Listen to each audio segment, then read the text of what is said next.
gusto naming ipakita sa inyo buong proseso. Maraming tanong sa amin is, gaano ba karami talaga yung gasolina na produce, saan siya nagagamit? So kung ang objective natin ay ma-process ang basura sa halaga na halos kapareho lang ng ibang teknolohiya, tapos may bonus ka na gasolina, edi lamang na lamang po tayo. Hanggang dulo po ng video ay panoorin ninyo. We'll do our best po to share po our technology in the hope po of providing more education po sa lahat ng ating mga kababayan. Isipin nyo isang kaldero. Merong heating elements sa ilalim, whether apoy o kuryente, na dahil doon, tumataas ang temperatura sa loob ng kaldero. Papakita na namin sa inyo ngayon yung fuel na galing sa basura.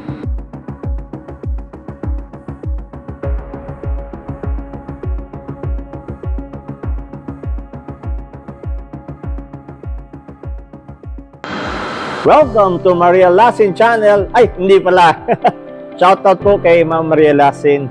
Marami pong salamat dun sa ginawa niyang video.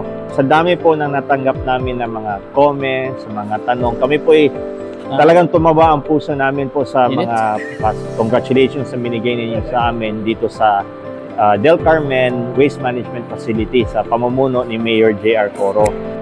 Gusto naming ipakita sa inyo ang buong proseso kasi maraming tanong sa amin is, gaano ba karami talaga yung gasolina na produce, tapos saan siya nagagamit? So unang-una ko po siguro gusto sabihin, kailangan po natin ito maintindihan na ang facility na ito ay primary objective ay malinis ang basura. Bonus po sa atin na nakakaproduce ng gasolina. So kung ang objective natin ay ma-process ang basura sa halaga na halos kapareho lang ng ibang teknolohiya, tapos may bonus ka na gasolina, edi lamang na lamang po tayo. So yun po ang ginawa namin na sistema po dito sa Del Carmen. Inaral po natin yung financial para maging sustainable at viable yung ating proyekto. Hanggang dulo po ng video ay panoorin ninyo. Pagbigyan nyo na po, hindi po ako vlogger, ako po ay abogado na ME, murag engineer o parang engineer. So pagbigyan nyo na po ako, we'll do our best po to share po our technology in the hope po of providing more education po sa lahat ng ating mga kababayan, at sana po ay ang objective namin ay pag-share po namin ng knowledge na ito ay matingnan po natin yung panibagong paraan kung paano po i-handle ang problema ng basura ng ating bansa. So ito po si Engineer Odi, aking anak, si Emmanuel, aking bunso. Nagpupumulit po yung anak ko na tumulong. Kanina nagpulot na po ito ng basura. Gusto daw niya talagang makisali. So abangan niyo po mamaya itong anak ko ay magpapasok ng plastic yan sa loob. Si Engineer Odi po, siya po ang nag-design ng ating system. Siya po ang tutulong sa atin para i-explain kung anong mangyayari dito sa ating waste-to-fuel machine. So tawagin ko po yung ating team na maglagay na ng basura po dito sa loob ng ating cylinder. So nakita niyo po, walang laman. Dito tulad po nung last video po natin. So ngayon yun na-process na po yun. So ngayon, araw na ito, alas 12 po, tanghaling tapat po, eksakto. Ilalagay po natin yung mga basura para pa-process po natin siya ng mga 6 na oras. Then pagkatapos po nito ay lalabas gasolina at diesel. Papakita din po natin sa dulo ng video kung ano yung pwedeng gawin, saan siya pwedeng gamitin. Before po tayo mag-start, nagkaroon po tayo ng routine check. Check po natin yung equipment kung okay ba siya for operations or no. And then we also check for 5S and quality ng feedstock natin or yung gagamitin natin na materyales para sa waste to fuel po. So ngayon po, naglalagay po sila ng feedstock or yung mga plastics na i-convert natin into fuels. So ito po yung rotary kiln. Dito po natin kumbaga niluluto yung plastics using thermal decomposition. So without direct heat. Isipin nyo isang kaldero, di ba? Merong heating elements sa ilalim, whether apoy o kuryente, na dahil doon, tumataas ang temperatura sa loob ng kaldero. Parang gano'n nangyayari, di ba? Tapos, paglagay mo ng kung ano mang lulutuin mo, pagpasok mo doon, kung mainit na mainit doon, kaagad natutunaw. Correct, sir. Oh. So yun po yung nangyayari dito. Parang ganun lang siya. Natutunaw siya tapos nagiging gas. O ano man gas sa Tagalog? From solid, sir, na plastic Ah. into liquid form kasi natunaw. Oo. And then, magiging gas or gaseous state. Okay. Parang magiging hangin, no? Kasi Oo. gas, eh. Okay. Tapos, ayun, sa dulo, meron tayong monitoring process, which is like heat index and then pressure, etc. Okay. Nakita ninyo mga label, ito, mga plastic cups. Oo. Pwede din, engineer, pwede rin to sa gulong o ano pang pwede? Yes, sir, pwede din po. Actually, yung used rubbers, no? Okay. Tires, no? Used oil, no? Na pwede nating i-process, no? Sa ngayon kasi, yung mga used oil na yon tinatapon lang sa kanal o Correct, sa grease sir. trap. So yun, malaking source ng pollution yon. So ito, hopefully, na lalo na dito sa mga restaurant sa eastern ng Siargao, sana po wag niyo na lang basta-basta itapon po yung oil ninyo kung saan-saan. Pwede niyo na pong dalhin dito yan at i-process po natin para hindi po tayo nakakasira ng kalikasan. So, di Yes, sir. pagbigyan niyo yung anak ko, nakita niyo, binuhat niya mag-isa. Ganon po siya kaseryoso talagang tumulong. Team, pwede ba nating isiksik pa? Para talagang sagalin natin, no, yung proseso. Yan. So, sinisiksik natin yung ating makina para sigurado tayo na maximize talaga. Ang nangyayari dito kasi, sinize namin yung facility sang-ayon sa pag-aaral namin doon sa volume ng basura dito sa isa ng Siargao.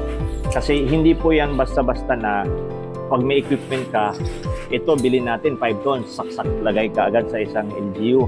Kailangan po, aralin muna natin kung anong klaseng waste meron kayo, and then aralin din po natin kung ano yung volume. Hindi lang po waste to fuel ang solusyon. Marami pa pong ibang pwedeng gamitin. Kunwari po, pwede natin gawin yung plastic, pwede natin gawing upuan. May mga equipment po ng ganon. Kami po kasi sa GC 1221, hindi po kami nagbebenta ng equipment ng basta-basta.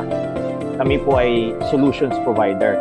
Inaaral namin kung ano yung pangangailangan ng isang NGO at base doon, magbibigay kami ng rekomendasyon sang-ayon sa ano lang yung kakayahan nilang magbayad o kung ano man yung budget nila, tapos kung ano yung waste na dapat i-process o i-treat. Puno na, pwede na natin siya ngayon siguro isara.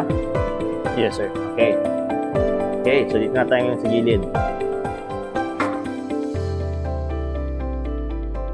Ngayon, ito na ang pruweba. After mga, oras na ba? 9:30 na ng gabi. So, almost 7.5 hours tayo nag-process. Kita nyo, kanina may araw pa. Ngayon, madilim na. Papakita na namin sa inyo ngayon yung fuel na galing sa basura.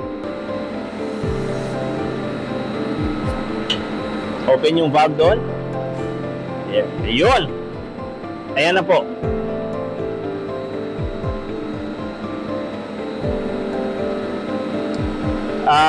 Susukatin namin ngayon kung gaano karami ang na-produce. Pinasok namin 250 kilograms of plastic waste. Ngayon, titingnan natin kung gaano karaming fuel ang na-produce. At kasi po dito, malalaman natin kung economical ba talaga ang ganitong klaseng teknolohiya. So mga kababayan, after the 7.5 hours ng processing, ito po ang total na nakuha natin na gasolina or fuel kasama diesel. Engineer Odi, hawak niya, ito yung galing sa pyrolysis machine natin. Ito yung nabili naming diesel. Ito yung dinagay namin sa truck para pruweba po sa inyo na talagang galing sa sistema po namin. Okay? Ngayon, ang total po na nakuha namin is about almost 100 liters of fuel. Ang nagamit po natin sa proseso is less than 50 liters. So suma total, may net gain po tayo na nakuha na mga additional 50 liters. Gumastos tayo ng 50, nakakuha tayo ng 100, may natirang 50. So parang palagi po tinatanong sa amin, saan namin gagamitin yung natitirang 50? Mga 15 gagamitin namin dun sa zero waste para mag-process ng about another 500 kilograms of waste. So, sa sistema po ito na ipapakita natin na pag sabay tayo nagpo-process ng waste to fuel, ang excess fuel niya, pwede natin gamitin sa zero waste para talagang ma-solve natin ang problema ng basura. Hindi na po magsa-stockpile sa landfill. At meron pa pong sobra na 35 liters. Ngayon, hindi siya ganun kalaki, pero 35 liters is still 35 liters na net gain mo doon sa buong proseso. So, sana po na patunayan namin sa inyo na yung sistemang nagawa namin ay talagang holistic approach para ma-solve ang problema ng basura dito po sa Siargao Island. Mamaya po, magsusunog kami ng langis para i-prove na talagang effective siya, and abangan nyo po ang next challenge namin. Ano, Engineer Odi? Kaya ba natin na magpatakbo ng makina gamit ang ating diesel? Yes, sir. Mapapatakbo natin yan. Okay. So abangan nyo po. Yan po ang ating susunod na vlog. Mula po sa amin dito sa GC 1221, maraming salamat po kay Mayor J.R. Coro at maraming salamat din po kay Miss Maria Laseng na dahil po sa kanilang dalawa, nabigyan po kami ng pagkakataong magkapag-share po sa inyo ng aming konting experience po dito sa Del Carmen and managing their waste. Thank you and God bless.